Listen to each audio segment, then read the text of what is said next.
Jogo tecnicamente bastante comprometido pelo estado pesado do gramado, meu querido Edu Pinheiro e amigos da Bandeirantes. O gramado não oferecia a menor condição para que a partida fosse realizada. Então os dois times foram prejudicados. O Corinthians, apesar de não ter jogado com força máxima, né, acabou sendo superior à Ponte, criou as principais oportunidades. Para mim, transformou o Diogo Silva no melhor jogador pelo lado da Ponte, dentro da partida.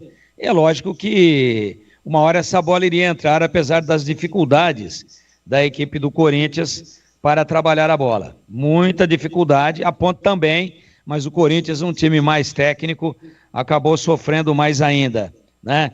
Então, o Corinthians, por exemplo, vai fazer, com a sua participação aí na pré-Libertadores, ele vai ter na sequência agora aí 5 jogos em 8 dias. Então já começa a fazer o planejamento físico.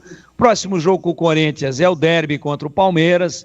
Então também deu uma poupada em alguns jogadores. Claro que o Corinthians sabe que vai se classificar, mas ganhar do Palmeiras é talvez mais importante do que se classificar. É como aqui, né? É um campeonato à parte. Aqui também quando se encontram Ponte e Guarani, Guarani e Ponte. Então, o que é que fez o Ramon Dias? Acabou poupando alguns jogadores, mas mesmo assim o Corinthians é superior. Até acho que com o gramado em condições normais, a missão da Ponte teria sido ainda mais árdua.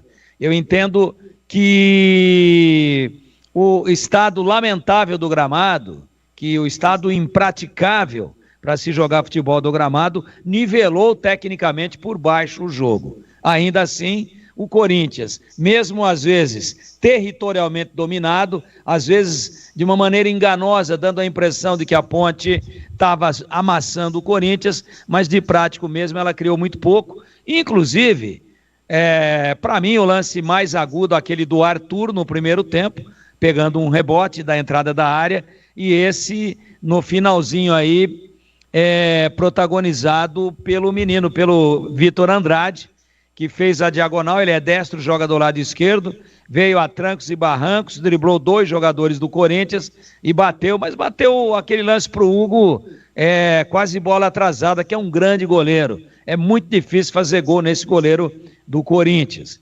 E aí o Vitor Andrade criou essa boa jogada. Agora a bola na trave, o lance já estava impugnado, já tinha subido a bandeira, tinha sido anotado o impedimento. Claro que poderia ter uma checagem do VAR, mas provavelmente ela bateu para o lado de fora da trave, não é aquela bola que bate na trave e vai no sentido do gol, ou que volta para um possível rebote. Não foi isso que aconteceu na prática.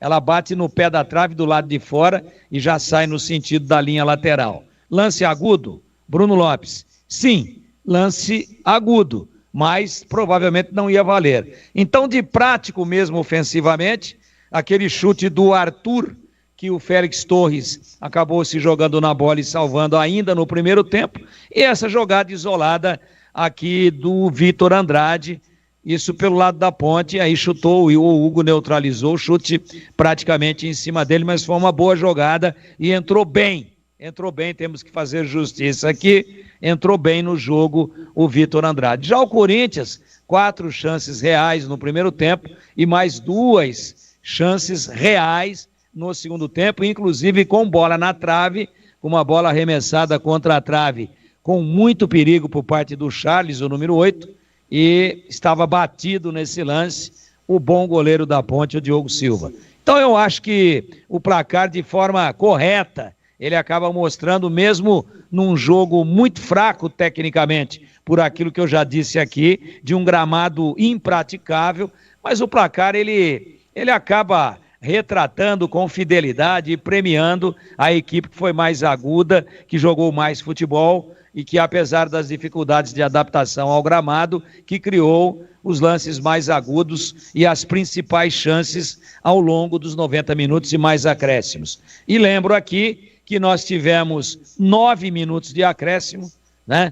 Então, uma expulsão que aconteceu a 34 e o jogo foi até os 54, temos que dizer que a Ponte teve 20 minutos com um jogador a mais, em função da expulsão do José Martinez o venezuelano, criador de caso da equipe do Corinthians.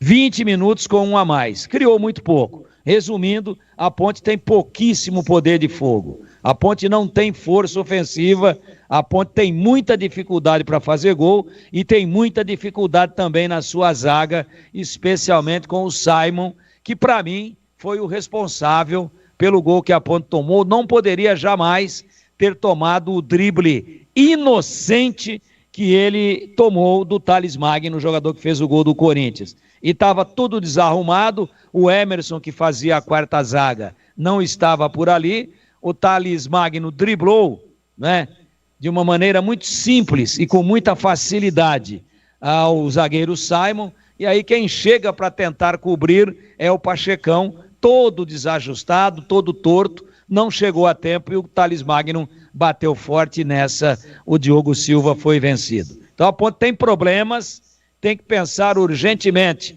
em fazer mais 6 pontos aí nos próximos 7 jogos, para não ter problema na parte de baixo da tabela. Na classificação, eu já praticamente não acredito mais, porque o São Bernardo já abriu 6 pontos.